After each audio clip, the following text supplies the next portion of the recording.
Баршаңызға сәлем. Бүгін сіздермен қызғалдақ тәріздес минутка самсаларын дайындайтын боламыз. Сондықтан да видеоны соңына дейін тамашалаңыздар. Електен өткізілген ұнымызға салқын сары майымызды салып, қолымызбен жақсылап араластырып үгітетін боламыз. Яғни бізде крошкалар пайда болуы қажет.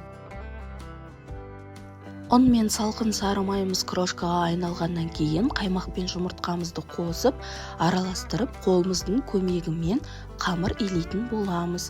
Бізде қамыр сондай жұмсақ болып шығады, сондықтан да тоңазытқышқа 30 минутқа салып қоямыз.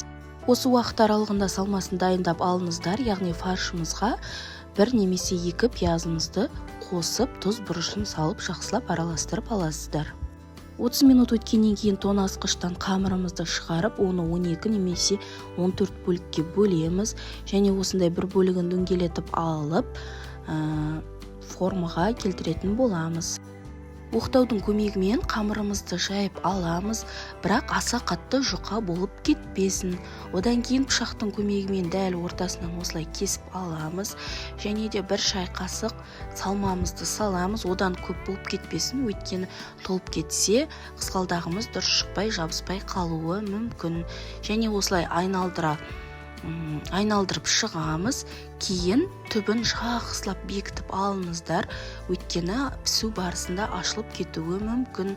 Және де болғаннан кейін формасын жақсылап реттеп аласыздар. Немесе өздеріңіз қалаған әртүрлі формада самсаны жасай берсеңіздер де болады. Дәл осы кезде пештеріңізді 180 градуста қыздырып қойыңыздар. Одан кейін самсаларымыздың бетіне жұмыртқаның сарысын жағып, және де әдемілік үшін кунжут мак сепсеңіздер болады. Кейін 180 градуста 30 минут пісіріп аласыздар.